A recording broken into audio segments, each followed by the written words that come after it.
Good morning. This is Dr. Matthew Dunn, host of the Future of Email Marketing. And my guest this morning is Josh Francia, Chief Growth Officer at Blueshift. Josh, welcome. Thank you for taking the invitation. I'm so glad we could connect and talk.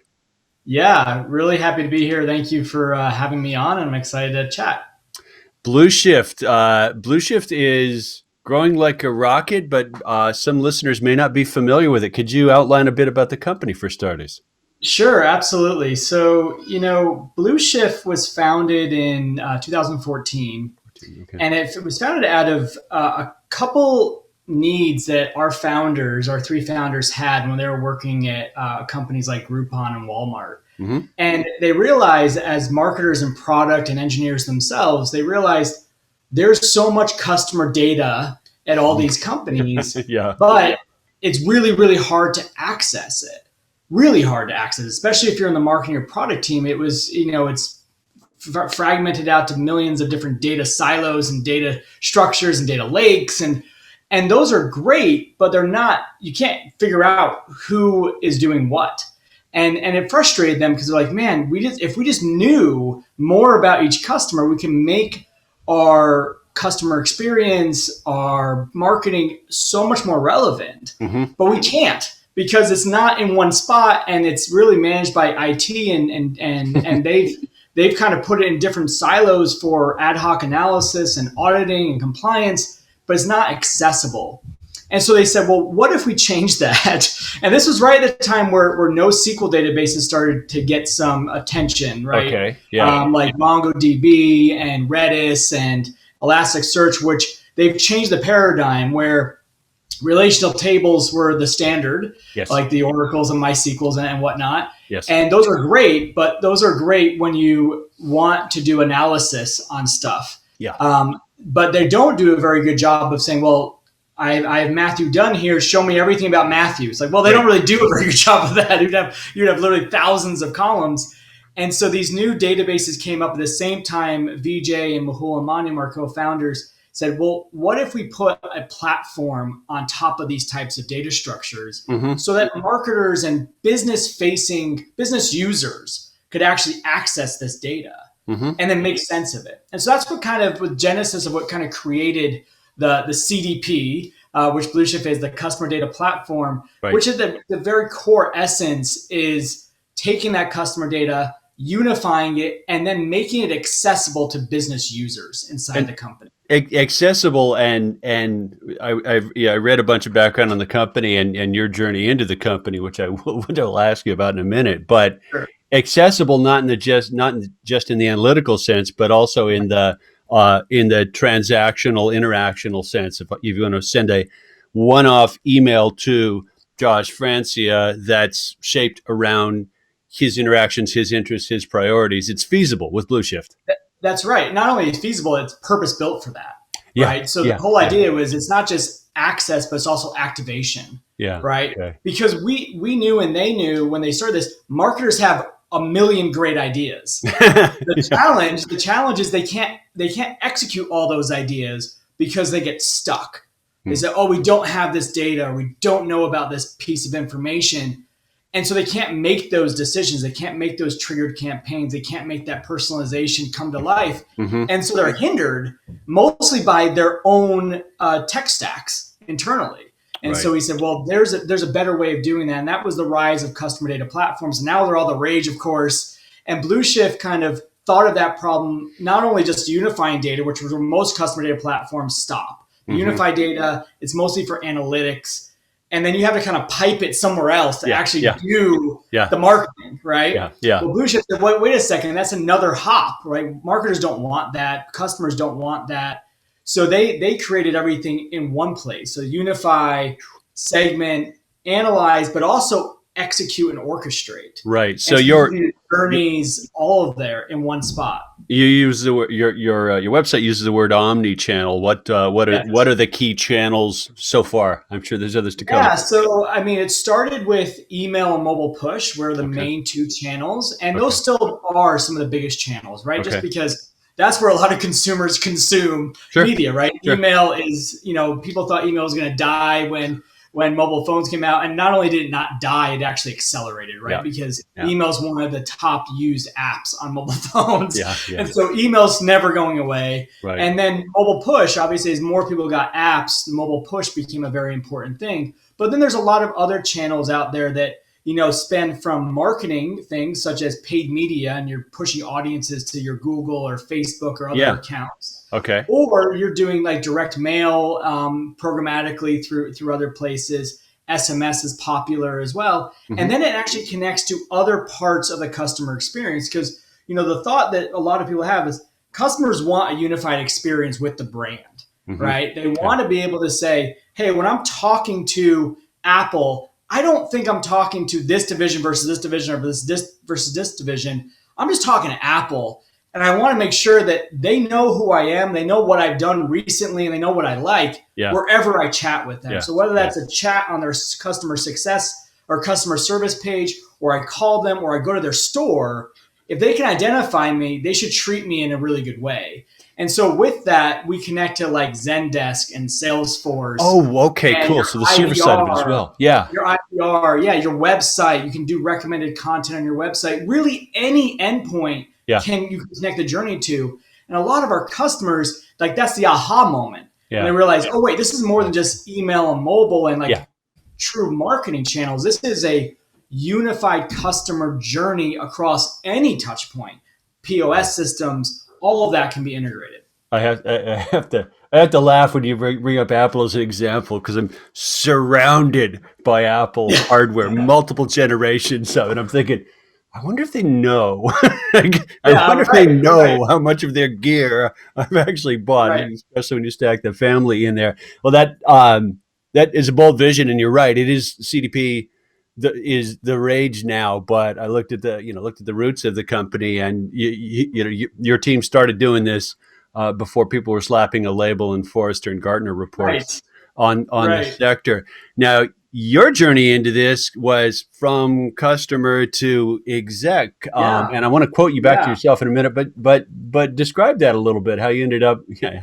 It's definitely a interesting path to where I am today. I don't think it's a very common path where, a B2C marketer like myself, who spent 10 years in travel at Booking Holdings and Priceline.com, and then a couple of years over at LendingTree, converted into a B2B marketer at a SaaS company. And it's not something I would ever think I would ever do either. And it's really all around Blueshift in particular, not anything else. Okay, yeah. And the reason how I got there was, when I was in the travel world, we had the same problems, right? But this was back in 2010, and there were no solutions. And so we had to cobble up this concept of how do we do this better? And the customer data platform, that word didn't even exist. But we figured out the tenets of unified profile, AI algorithms, relevant content at the right time to people makes an enormous impact on their response, which then in turn makes a huge impact on your business. And so when I got to LendingTree, it was almost like we were around the clock a little bit. I remember coming in and they said, hey, we believe that we have a lot of revenue that's locked up in our customer base or customers that we're not really tapping into it. We're just scratching the surface. And we feel like we can do a lot more. Can you help? And I'm like, yeah, no problem. Let's go in and dig in.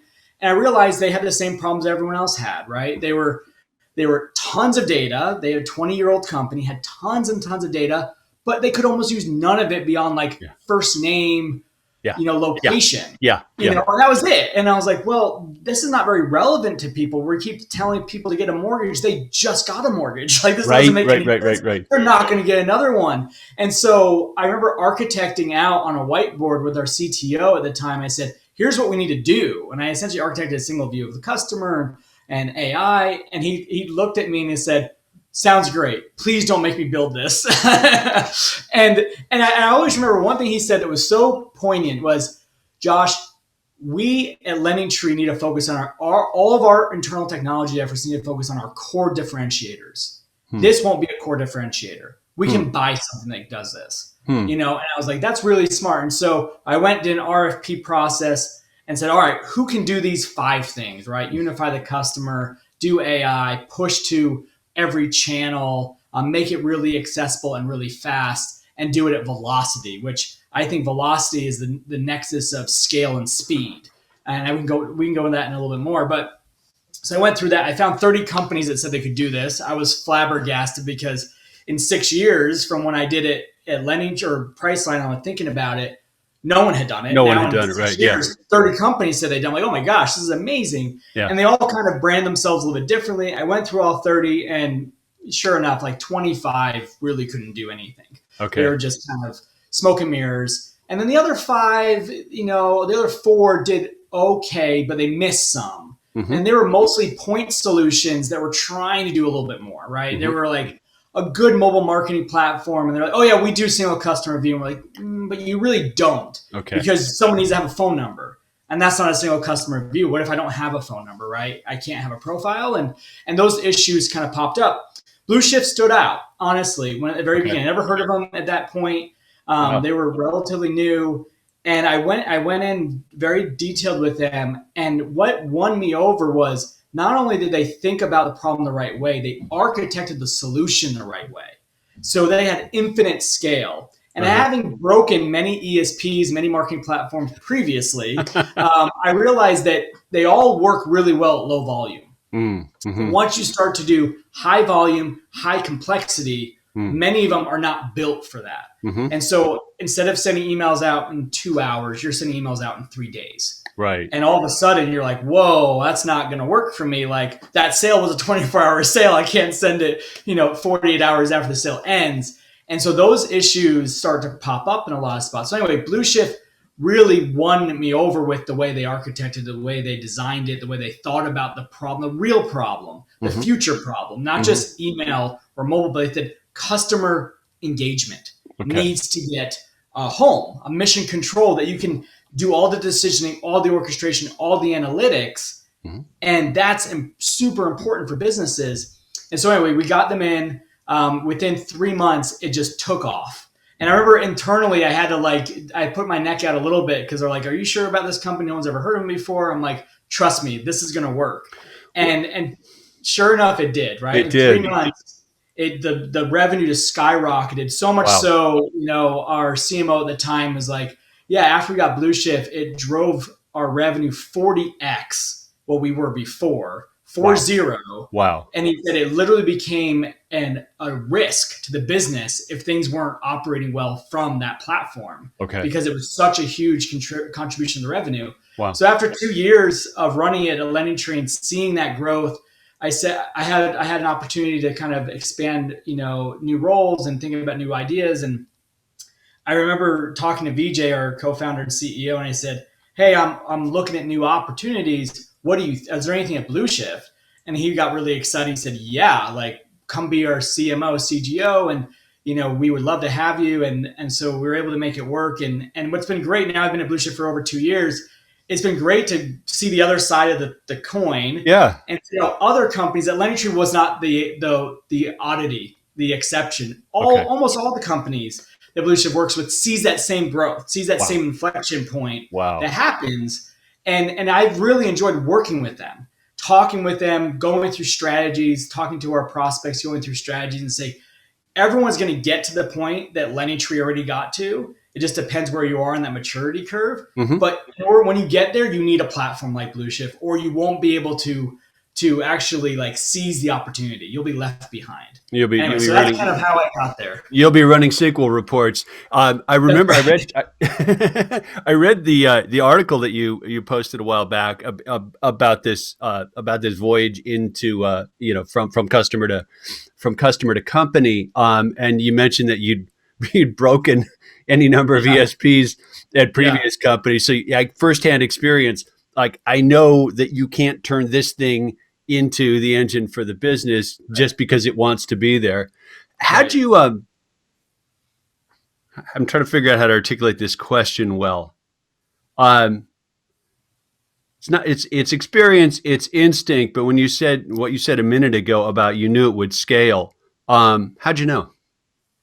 Yeah, that's a good question. And it's mostly based on my experience of working with other platforms and trying to do complex things at high scale and high velocity. Okay. That just doesn't work. I remember back in my travel days, we were trying to pull in, real-time deals, like real-time hotel prices and hotel things for each person. Every single person would get an individual one. We said, hey, we have this algorithm that goes through, figures out where you live. People that live where you live like to go to these places and where you traveled historically, and kind of like build this module to say like, here's the hotel cities for Matthew. Mm-hmm. And it would be for not just Matthew, but for like everyone and 10 million customers. Mm-hmm. And so very easy to do that if you have 100,000 customers. Very hard to do that. And we also, by the way, we wanted to send it out in about 2 to 3 hours, right. The whole send. Right. And that's where the challenge happens. It's like that complexity of like getting very personalized content in your outbound message. Mm-hmm. Anyone can do that if you have 100,000 customers. Like that's not hard at all. But when you have 10 million customers and you still want to do it within a 2-hour period, that is very hard because architecturally, there's a lot of computation that goes into all of that. Right, right. And if the company or the platform you're using didn't think about that velocity challenge, which is speed at scale, right? So very fast at a high number, they just stop. They literally stop. They get to a certain point and they're like, you're breaking down our systems. Yeah. And you're not the only one using them, right? So like there's other people using these systems at the same time. And now you've created a problem, not just for yourself, but for everyone else. Right. And I remember, sends would literally just stop. They just wouldn't go out. Wow. We get like a million through the send and it would just stop. And we'd be like, well, what happened? They're like, yeah, this database went down, this cluster went down over here, and we have to restart them. It's going to take, hours. We're like, whoa, we need to send this now. Yeah. Like this is not valuable 2 days later or 8 hours later. It's not valuable anymore. Yeah. And we had to re-architect things, and they would, we're going to add more support for you and more systems. But at the end of the day, it was foundationally, the architecture would never scale. Right at that level, it just wouldn't ever do it, and until like NoSQL databases came around and other like more modern technology like that were built to handle those types of use cases, like these legacy platforms are always going to struggle with it. Like they can't change, like you can't change your foundational structure, right? It's just too hard, and so I think that's like the big difference between kind of legacy marketing platforms and these new age platforms are. It's a total paradigm shift for the technology they're using to accomplish their goals. Well, you've got changes in, let's call it a more appropriate data technology underneath there. NoSQL versus SQL being the now classic example. You've also got scaled infrastructure that didn't exist. Right. Right. 10 years ago, it wasn't, we'll keep spinning up VMs in the cloud to deal with your send. It was, oh crap, we need 2 years and $10 million to build a data center to do this. Right. So that helps. But I think there are solutions. I know there are solutions that are misarchitected sitting on cloud resources who will suffer that same scale challenge that you talked to. Yeah, and it's exactly right. So technology is only good if you know how to use it, right? And so that really comes back to your foundational setup. Yeah. And what we found and what I found in my research was a lot of even new age companies, newer arrivals on the marketing platform scene the last, several years, their genesis was not what they're trying to position themselves as now. Their genesis was generally like, oh, we're going to make a better version of email marketing. And so so when that's your genesis, and there's an opportunity to do that, right? We said, we're going to make a better email marketing platform. They go out there, they make a good one. It is better. It's better by all accounts than the old legacy ones, but it's still oriented only around maybe email. And so they make very foundational decisions like you need to have an email address. Or you need, you would only use this in email use cases. But when you start to say, well, customers are like, well, yeah, but I also want to do paid media. And I also want to do mobile push. All of a sudden, those foundational decisions they made start to limit how successful they can be in other areas. areas because they didn't think about those areas. And now they're saying, well, we'll just create like a fake email address here, and then we'll convert you over here. And all these kind of like, all of these like, hacks to kind of get where the so they can still sell it to the customer and say, oh, don't worry about this behind the scenes. This works fine. But the problem is customers eventually hit the limits, hit the ceilings and say, yeah, no, it works great for email, but doesn't work good for this, this, and this. Right. And they end up hitting those ceilings. And so I think that's like when you're looking at stacks and evaluation of stacks, you have to think about like what was their genesis? How did they really start? How are they thinking about the future, and how do they architect their technology stack to handle that? And if they've thought about it as completely omni-channel, right? Like one email is just as first-class citizen as mobile as Zendesk, support tickets. Then you're like, oh, okay, then they're not going to have these limiting problems when I try to add a new channel that doesn't exist yet, that no one even knows about, right? They're not going to have those limiting problems. But if they're like, oh, I'm only a mobile marketing platform, you're like, oh, they're going to have issues, right? They're going to have some challenges if they go beyond, if we try to use them beyond that. I'm curious to delve into some slightly more technical and esoteric bits about Blueshift, just based on what you said. And if you're a marketer only, don't care about the tech in the podcast audience, sorry, we're going to geek out a little bit. But you've mentioned some other platforms and solutions for particular things. Let's say Zendesk, for example, that help address one of the ways you're interacting with customers, and you guys talk to that, plug into that. You're not trying to provide the UI and the outbound and inbound for every possible function on the planet. Right. Exactly right. Go ahead. Well, I was going to ask, so let's take mobile messaging. You didn't rebuild what Twilio or someone like that does in terms of message send. Email outbound, you sit on top of various MTAs. You didn't try and duplicate that. Okay.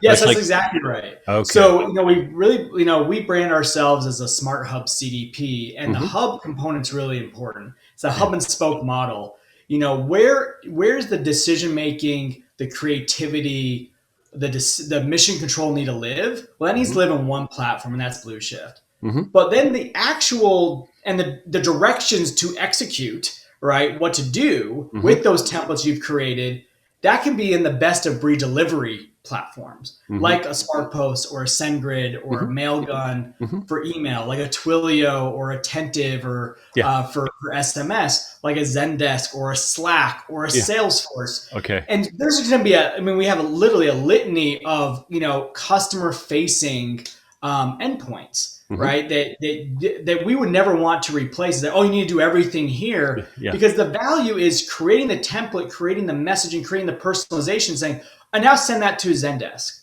now send that to Slack, now send that to Salesforce," and now a rep's going to log into Salesforce. They may never even know Blueshift exists, right? They log into Salesforce and said, "Oh my gosh, here's all this relevant information that I need to act on." Or an IVR system like. The IVR system, they pull up and they say, oh, these are the last emails. This is the last time this person was the website. Well, all that data is coming from Blueshift, being pushed into the IVR. The person's not using Blueshift. They're using the IVR. The IVR is getting data from Blueshift. And then once they have that call and they say, oh, yeah, they want to talk to somebody, they're ready, whatever that call disposition is, it can then go back into Blueshift, and the marketing journey and the orchestration, these customer engagement marketers say, hey, great. We got a person that's ready to talk to somebody. Let's move them through this flow. Right. So it's kind of like you're the mission control of everything. And you're using best of breed delivery applications that manage the MTAs, they manage the deliverability, they manage all that stuff. And you're tapping into that. Well, and you're a hub and spoke, but it's not one way, if I'm understanding the architecture correctly. It's like Zendesk knows more about me when I call or email, but what I do via Zendesk is also going to come back into the 100%. Mix, which is critical difference. Critical, because if you don't have that unified view, consistent unified view of the customer, then you're making decisions on incomplete data. And you're back. Yeah, and you're back to that out of sync. Square one, you're back to this siloed or islands of engagement concept. You're like, oh, I know what the customer has done as long as they talk to me through the one channel I talk to them through. But what if they talk to me through some other channels that I don't manage and don't know? Well, I could be actually giving them what I consider relevant information that's completely irrelevant to them because they've moved on. They've done something different. So everything can flow back into Blueshift in a variety of ways very easily, which gives you that complete continuous view of the customer at every stage of their journey, which is critical for us to do, for customers to do that continual engagement. Yeah. Wow. That's it's a bold vision. I can see why you got excited and eventually jumped and moved over there. I'm struck by the differences between the industries you came from before doing this. I mean, travel, it's incredibly volatile. Inventory driven. A hotel room not sold tonight is zero. That's one clock cycle kind of industry. Mortgage. Most mortgage companies, very, very different, stodgy, stuck, slow, all that other stuff. Probably not Landing Tree when you were there, but like those are really different backgrounds. That's got to help put some context to your conversations with customers now. Yeah, it's interesting. The thing that I was very fortunate to kind of grow up in travel. I spent my first 10 years at Priceline.com, then acquired Booking.com and Kayak and Open Table, and became the leading online travel agency in the world. Yeah. And I was there through all of it, right? Oh, wow. And so I learned a lot at the seats of very, very smart and forward-thinking individuals. And you're right, travel is very interesting. The whole model of travel is distress inventory, right? Like you have dates. Yeah. And if that room didn't sell, well, guess what? You can't sell it anymore. It's gone, right? Yeah. And so if a plane flew and didn't have full seats, like it's gone, right? Yeah. And so it's very much that last minute concept is embedded in travel, right? And specifically in OTAs. And so we, travel because of that. I think you get faster onto that customer engagement maturity than maybe other companies because you have to. I'd agree. You have to hit people when it's relevant for them. Yeah. And travel, contrary to popular belief, travel's not as frequent as people think. I mean, obviously the pandemic has definitely dampened that. Before the pandemic, leisure travel, which is primarily what OTAs focus on, average person took 2 trips a year. Okay. That's average, right? And these once in a lifetime big vacations, like those really do happen once in a lifetime. They don't happen every year. And a lot of travel is utility based, like going to someone's wedding or going to, a baby's blessing or whatever it is.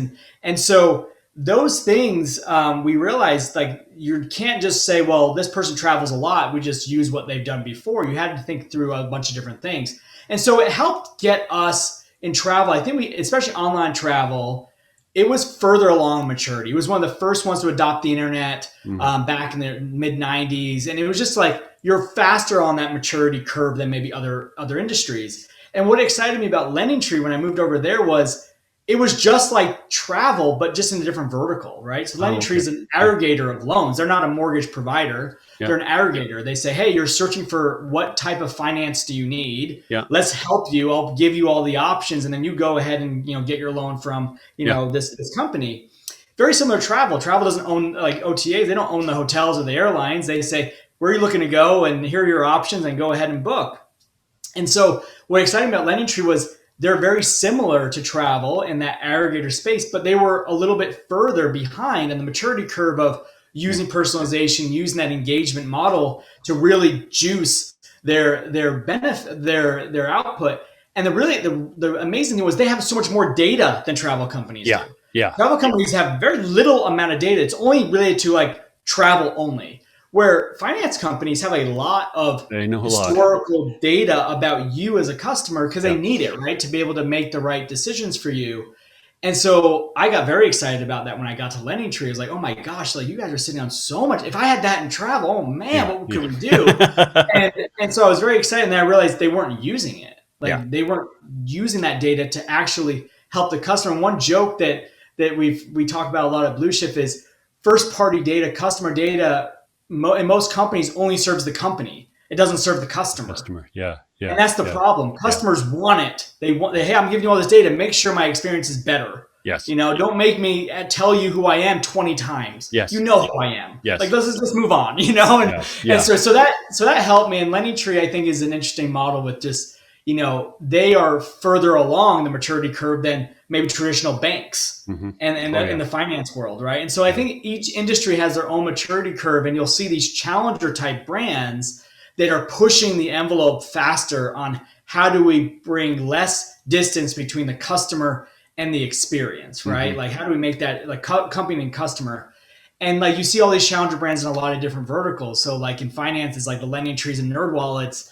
In retail, it's like the Stitch Fixes, right? Where, they're not the traditional brick and mortar companies. They're challenging that, right? And they're having success there. And anyway, so we love working with those types of challenger brands because they're much further along in the maturity curve. But what we've noticed with the pandemic is the maturity curve has shortened for everybody. And people that maybe were going to get there in 5 years are trying to get there now. Yeah. Because they realize, oh my gosh, digital, online marketing, online commerce, it can't be a second, third, or fourth priority for us. It has to be number one priority, or we're going to be out, right? Because this pandemic told them, like, what happens if no one can come to your stores anymore?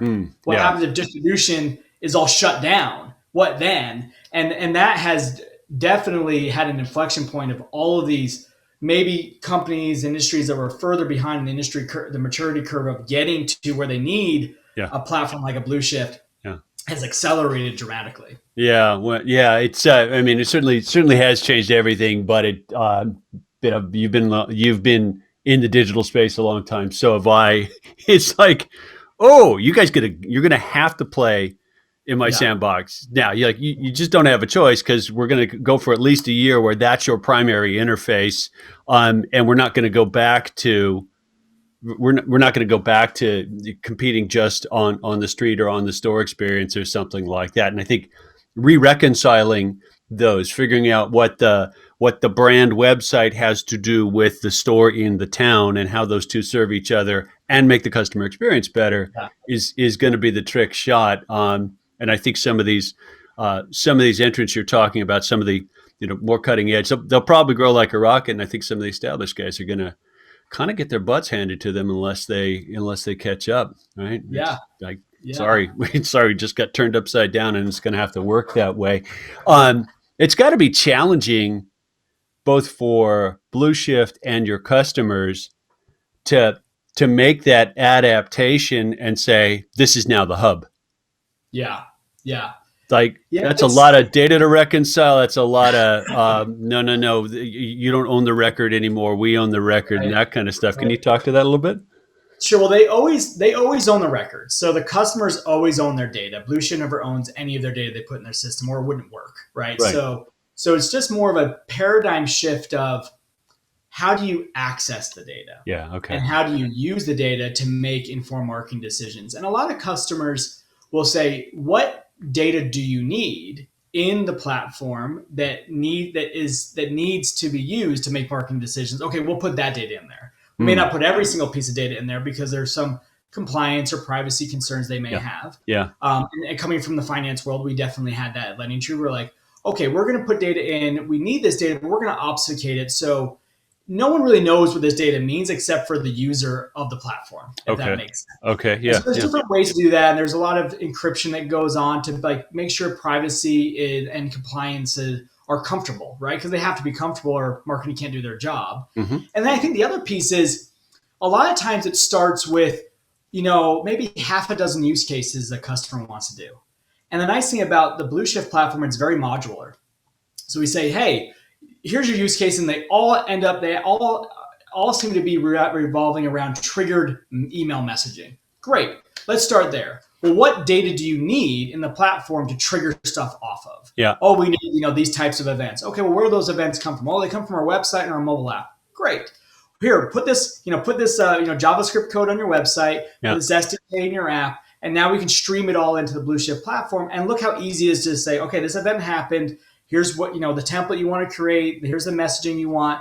And they're creating profiles in that process. Mm-hmm. And that works really well. Like, oh my gosh, this is great. And then what ends up happening is you see that aha moment with them. They say, wait a second, we can do this. Wait, can we also do this other part? Because like we love to be able to talk to our customer service center and tell them something like, yeah, sure, let's add that in. And so it kind of snowballs, but they can get great success with limited use cases, which means it's limited amount of data they have to put in.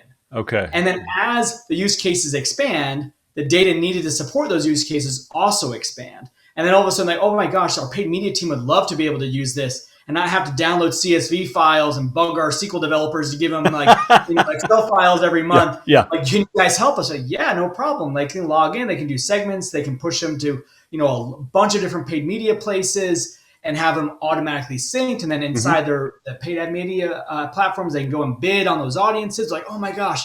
And so all of a sudden it starts snowballing, but they get value with simple use cases. Right. And then they can continue to expand. And many of our customers will start with us with fairly simple use cases. We make sure we cover them. And then 2 or 3 years later, they're using every single feature of the platform. Maybe only 5 people would use the platform in the beginning. Now hundreds of people at the company are using that platform on a daily basis. And so it has that ability to really shift. And I think part of that's the maturity of the company, thinking about how they use this and getting comfortable with using this customer data in a platform that they haven't seen before. It's it makes a ton of sense. And you get the guy in customer service who actually realizes he benefits from the guys over in, sales, being plugged into the same things. Like he can do a better job of service, they can do a better job of sales. Like you start to get a win-win compounding effect. And I'm guessing that's the snowball that you're talking about. Some of the tech sector is arguing over acronyms and labels and which one's ascendant. Much of what you described would have been what a CRM company said they were all about a decade or so ago. Right. But man, no, it doesn't work. And for probably a ton of reasons. But I've yet to meet a CRM that didn't go, oh, I hate this thing. Yeah. Right? It's like, yeah.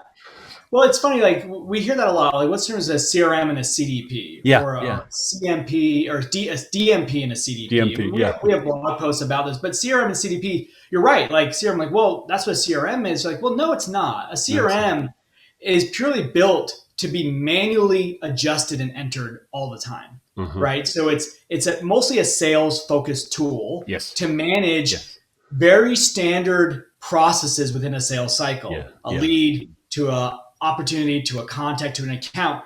And as long as you play within that standardized structure, it works. It works great, right? And almost every sales org has CRMs, but marketers don't think that way.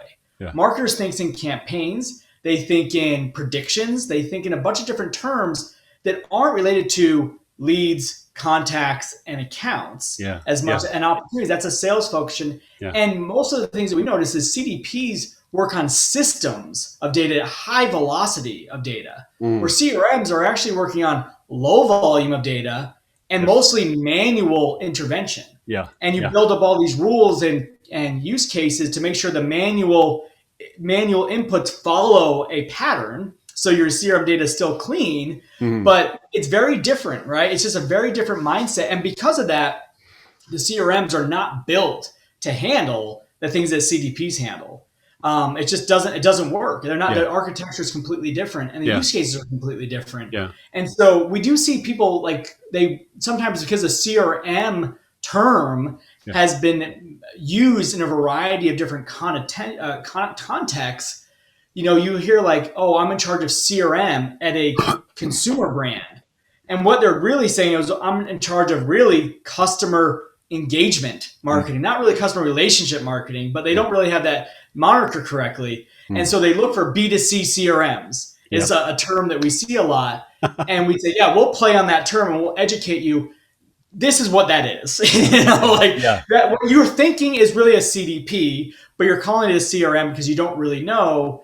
And you don't want a B2B CRM because then you'll just use Salesforce and you realize that's not going to work for you. Right. And so that's what we need. And so like there's some education in the market. I think in the last few years it's gotten much better with like CDP becoming much more standard of a term, but there's still a lot of education on what you really need. And what they mean when people say like, oh, I'm in charge of CRM or lifecycle marketing. What does they really mean? And what the platform, what they mean is they're in charge of customer engagement. That's what they really mean across all channels. And CDPs are the platform to help them with that. Right. Yeah. And I'm going back a little bit to what you said about CRMs. Here's a funny way to get at it. I was on a panel or a conference call or Zoom call or something like that maybe a month ago when Salesforce acquisition of Slack was announced. And we were batting it back and forth, and it was partially instinct, but I said, you're taking one of the most structured systems in the world and one of the least. Right. And trying to cram them together. That's going to be fun to watch, right? Slack is topsy-turvy. You don't know what's going to happen. Oh, add another channel and it'll all be reconciled via search. It's a mess, right? Yeah. Structurally. Yeah. And Salesforce, by contrast, God, that's a lot of fields. Oh, man, I hate that interface, right? Yeah. They're very, very, very different. Very different, yeah. And the philosophy of Blueshift sounds like, we know you can't quite predict in advance what details are going to come out of Zendesk and service, and what details are going to come out of the booking engine or whatever else. Our job is to continue to make them coherent around that thing called the customer. Right. That's exactly right. It's exactly right. You need to be flexible, and like Salesforce is a great example. It's rigid flexibility, if that makes sense, which means it's not. Oh yeah, makes it right. It's very rigid, and as long as you follow their construct, you're fine. But there's a limit to that construct, and it works well within their world of sales. But when you start to add in different pieces, and what we've seen a lot in the world is in the industry is marketing clouds out there all started from one core Genesis product, right? Like if you look at Salesforce, they started as a sales CRM, Salesforce, right? Yeah. Yes, and they're still really, really good at that. That's like their core. Yep. But because they got really big, you can generally grow easier through acquisition, right? So they start acquiring tons of other peripherals, rebrand them, and the message they put out there publicly is, oh, it all works together.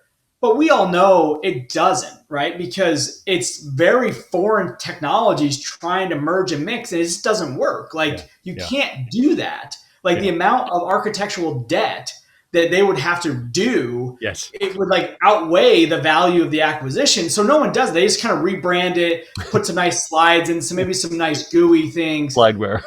And they just kind of like say, hey, this is our new offering, right? Yeah. Adobe does it, Oracle does it, and Salesforce does it.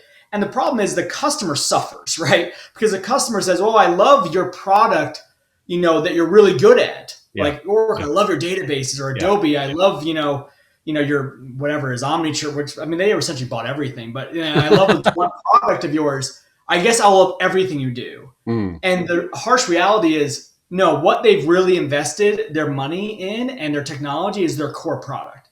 And what they're trying to upsell everyone that buys that core product is get the whole suite, get the monolithic tier. It'll work really well. And so many customers come to us and say, I can't stand XXX and it's all on one of these clouds. And I'm like, well, it's because it's not really X. It's something from 25 years ago that all the people that built it are long gone and no one's really updated it.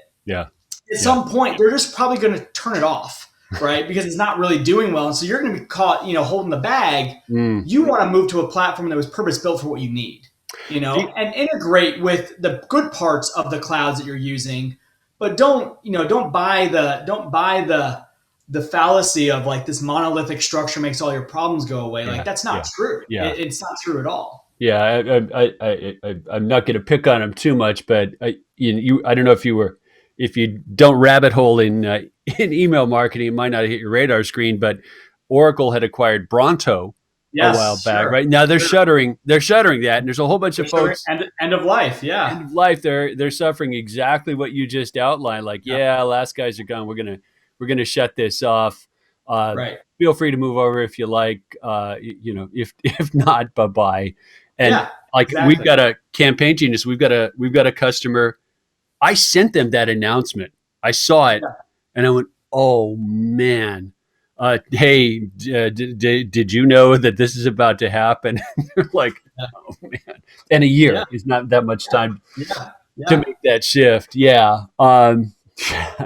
Yeah, and it's the nature as the digital sector matures at least a bit. If you've got a strong foothold, if you are the CRM in a company and you think there's a chance to help them do more and better by bolting on these other pieces, it sounds like a good proposition. But I tend to agree with your thesis that it's not necessarily going to work just because you say it's bolted together.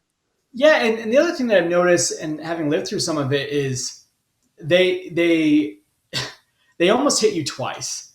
They go out, they hit you first and say, "Hey, this all works super well. All like one system to control them all. You're already using some of our products. Let's use more. You'll get the full suite. We'll give you a good discount." And they say, "And don't worry, we'll make sure it all works. We have all these service hours you can buy, all these consultants that can help you, all these agencies that have done it before." And they bring in this external agency or two that says, "We specialize in this type of thing." And now you're like, wait, I had to pay for the platform, and now I had to pay for another consulting firm to come in and teach me how to integrate and use the platform. Yeah. Hold on. Now this has got really complicated, and are we sure it's even going to work? Yeah. And we've heard from so many companies like, yeah, we went through that. Like we went through it. We got their platform. We got their whole thing. They locked us in. Then we got this consulting firm that came in. They charged us an arm and a leg. And guess what? 8 months later, we still haven't launched. Yeah. We're still sitting here. Yeah. And now we're super frustrated. And now our executive team's really pissed, and they're saying, why are we spending all this money on these companies? And it really comes from like, don't buy that thesis. Don't buy into it. If you're an up and coming marketer, up and coming brand, you don't want to buy the car that's 50 years old that has a new paint job. It's just not going to run as well as a brand new car. It may look similar, but it's not going to run as well, and you won't know it until it's too late. And so we deal with that all the time. I mean, all the time we have people coming to us and saying like, I cannot stand such and such, marketing cloud. Right. And we say, all right, yep. Which one did you buy? And let's go through it. And they're like, yeah, it just doesn't scale and it doesn't work. And we spend all this time and resources and can't get campaigns out the door. And we empathize with them and say, hey, well, let's show you a different option. Like something that will work a lot easier for you. Like, oh, this is amazing. This is so much better. So nice. Well, for sure.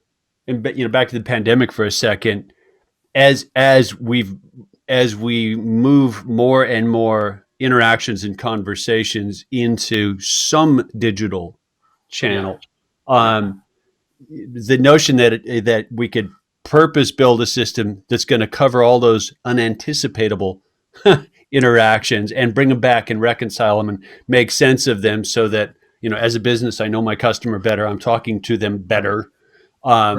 That's a tough thesis. It's a tough lift. I mean, we never imagined how much stuff we'd be collating already, right?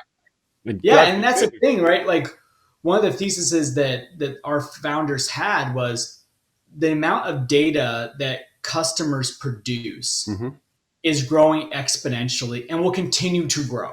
Yeah, exponentially. Yeah, right. And so they thought about that, like, the amount of customer data that customers are giving or producing to companies will continue to grow. And there's going to hit a point where customers' expectations will also rise with the amount of customer data they're providing. And if companies don't take that customer data and reciprocate the expectations and provide the better, easier, simpler experience, then customers will not be loyal anymore. And they'll start to go and find companies that do that. And so they thought about that problem and says, you need to build a truly agnostic omni-channel hub that surrounds around that customer data. And companies will either adhere to that policy or they're going to be left behind. And we've had legislation and privacy issues happening, right? Yeah. Which almost says customer data is okay if you give people the options to manage it correctly. Well, a lot of companies don't have even the ability to give them that option, right? Yeah. And so customers are not opposed to giving data to companies. They just want to make sure it's secure, it's handled in the way they want it to be handled, and it's used to benefit them, not the company. Right. And that's the biggest thing. We always talk about the single view of the customer, but it needs to be the single view for the customer. The customer has to think about, every time I talk to this company, they know who I am. Like they talk to me, they know who I am, they know what I've done, they know what I like, and they know me better than I know myself. And they're using AI in the right way to make my experience with them better, easier, simpler. And those companies are catapulting the competition, just leapfrogging them. And more companies, the big companies that have tons of data, they have the biggest opportunity, the biggest risk. If they don't adopt this type of mindset, they're going to be left behind. Well, you touched on a point I was hoping we'd get to, just because it seems so germane to Blueshift. You know, as we're starting to recognize that data and privacy are one of the things that we have to revisit as the digital ecosystem matures. And I would think one of the value props that you could walk into a prospective customer with is, we can actually help you do a better job staying on top of that. Like the regulatory exposure, the risk that companies with a zillion silos have is kind of scary.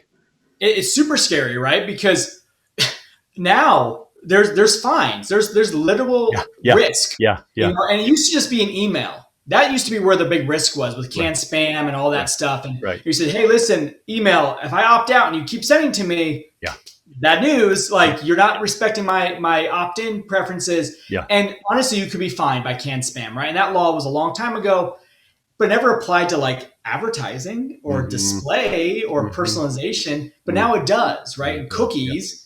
And so, you know, email systems and customer, well, all I have to worry about is one flag. And you know what? The ESP will handle that for us, no problem. Well, yeah, but what about all these other flags you have to worry about? And what about someone that says, I don't want you to use my data at all? Like, forget me, completely forget me. Completely forget me. Like, I don't want, not just stop tracking me from now on. Forget everything you ever knew about me. Right? Well, how are you going to do that in a system that you have like, well, I have data pieces all over you, everywhere. Right? Well, in Blueshift, it's literally one call. He said, no problem. Forget the user. They're forgotten. Like, just like that. You know, and they have all these privacy abilities now that actually help the compliance teams at these various companies say, oh, thank goodness. We have one place to manage this. We don't have to manage this in a variety of silos because the risk is pretty high. Right? The risk is pretty high. And you know that these legislation, they're looking for scapegoats. They're looking for people to say, hey, these people are not following. It only takes one or two. And everyone's like, oh, shoot, we make sure we have to get our ducks in a row. And so it does help a lot with that, to your point. It makes it so much easier for the compliance side of the house to say, here's our system, here's how we do it, here's how we manage it, here's the history, here's all the audits. Like, so easy for them to do it, and then say, hey, no, we're compliant. Here's all the evidence. Well, that old fashioned phrase, system of record. I mean, it really does apply here in terms of the customer system of record is going to sit in Blueshift for your customers, which is a big deal. You know, that recent. The recent dance between Reddit and stock markets over GameStop. I'm waiting for someone to realize that they could tie a large company in some pretty serious knots just by saying "forget me." Like the cost of a forget me operation, this is going to be pretty darn high. And you don't have from a legal regulatory perspective, you actually don't have an option to say, no, we're not going to do that. So you have to say yes. Wow. Right? If a whole bank of consumers gets ticked off at company X and says, that's it, we're all going to write in and say, forget me. It's going to grind to a stop, isn't it? Right. And I think that's the secret is, how do you get customers that don't want you to forget them? Right? And you have to provide the experiences like, no, I don't want you to forget me. Like Netflix, please never forget me, Netflix. Like, my life would be very hard. Amazon, please never forget me. Yeah, absolutely. Right? Please never forget me. In fact, know more about me, right? Like, make things easier for me. And the reason we say Netflix or Amazon, like, don't ever forget me, is because my life would be so much harder if you forgot me, right? If you forgot me, all of a sudden my life would be really hard. They've made things very easy, very simple, very friction free. Yeah. And a lot of companies just don't do it. Yeah. And so the companies will say, yeah, forget me, or the people that continue to provide poor experiences to their customers, even though they have tons of options and data to make that experience so much better, and they just don't do it. Yeah. Those are the companies that are going to be like, I'm done with you guys. I'm done with trying to introduce myself a million times. I'm done with standing on hold forever and not getting resolutions. I'm done with not finding the products I want. I'm done. Right. I'm going to take my business to a different company that sells the same things as you guys, but treats me like a real customer and a real human and knows who I am. Yeah. And that's the risk, right? So it's not well, how do I make sure I can make all the compliance? It's well, how do you make sure that you don't want customers to forget you? Yeah. They don't want to be forgotten. Well, that's very well put. And by the way, you hold the record now. I've got this little internal measuring stick, which is how long into a conversation before Amazon comes up. And you win so far, because we've actually realized that I just tied up a whole hour of your time learning about Blueshift, but we didn't actually talk about Amazon until an hour in. And I'm always delighted when Amazon comes up. I mean, I'm in the Northwest. I've watched Amazon just go zaboom. My Amazon account is from 1997, and it's the same account. And I don't want them to forget me. To your point, right? I really don't want them to forget me. But they've pioneered in so many good ways that it's fun when Amazon pops up, because you can go, wow, they do that well, and wow, they do that really well, and it's it's hard to throw a rock and say they don't do that very well. I think their email game could use some improvement personally, but. We'll knock on their door and help them with that content at some other point. I should wrap up though and respect your time, because I'd said let's talk for half an hour, and here we are an hour in, and it's actually been fascinating. I'm sure you span a ton of industries, but who are if someone's listening to this saying, wow, I need to learn more about that company, who's the real sweet spot in terms of companies that become Blueshift customers? Yeah, and that's one of the great things about Blueshift is we didn't focus on a specific vertical. Yeah, you'll find that a lot of platforms are like, hey, we're the retail marketing platform, and every customer's retail, all their use cases are retail, and again, they've made architectural decisions, platform decisions for only that vertical, which means there's a ceiling on what they can really do. Blueshift didn't do that. Blueshift's very agnostic on vertical, so we have deep experience with retail companies like Stitch Fix and e-commerce like Slick Deals and others that use our platform. Yeah, Slick Deals is one of our customers. Stitch Fix is a customer of ours. Also more retail like James Allen or Tuft & Needle that are more kind of considered purchase jewelry and mattresses and the whole Serta, Simmons Beauty companies are part of that. So retail is a big focus of ours. Media is a big focus. So streaming media like Discovery Channel and all of their subsidiaries like HGTV and Animal Planet and all those guys are part of, and Discovery Plus now are all part of Blueshift. Yeah. And so they use us in a variety of media formats as well as BBC and others. And then finance is very big for us. So like LendingTree, NerdWallet, Smart Asset, ClearScore in the UK, and a lot of really big financial companies. And then e-learning is another big vertical of ours. Udacity and Skillshare and Brainly and BrainPop and Class Dojo, are all customers, and those span the gamut of, e-learning from let me self-educate myself and get a nano degree on Udacity or something, to education management inside K through 12 schools like Class Dojo and BrainPop do. Wow. And so we run the gamut, and that's B2C as well as B2C2B or B2B2C, where we work with businesses as well as consumers on all those industries. So I would say those are some of our biggest ones that we really work with. So retail, media, finance, e-learning, but really, and then healthcare. We Kaiser Permanente is a customer. Really? Customer. Wow. Healthcare.com is a customer, and so AMN Health is a customer. So there's a lot a lot of companies in healthcare also struggle with the same issues that finance struggles, highly regulated. And so it's great. It's great to see the platform be able to adjust whatever the use cases are from the customer. The platform can work super well with those use cases, just like it works well with, typical, maybe e-commerce use cases, which are more maybe standard. Yeah. Healthcare is not standard. It's very complicated. And we're able to work well with those companies as well. And you buried the lead, pal. You're HIPAA compliant. You just implied that. HIPAA compliant. Wow, that's a big deal, right? That's a really big deal. And talk about, you really need to keep track of, take care of the customer record. Like, that's right. That's my gallbladder in there. I really want you to pay right. I don't want you to lose track of that. Wow. Right. Wow. Fascinating. Okay. One more minute. Okay. Yep. We do speed round? Speed round. Let's do it. Okay. Dogs, cats, both or neither? No dogs, no cats. I have 5 children, which I think grants me an amnesty from any pets. Yeah. You have 5 kids and they haven't been lobbying for a dog? They've been lobbying constantly for a dog. We tell them we have 5 children and they're all very close in age. So we have 5 kids, age 10 and under. Oh, wow. And so our last 2 are twins. And so we said, hey, once you're 18, you can get a dog. And that's been our standard with our kids. Like, when you're 18, you can have a pet and you can take care of it. But until then, mommy and daddy choose if we have pets or not. And we've chosen no pets because we've over-indexed on the human pets that run around our house constantly.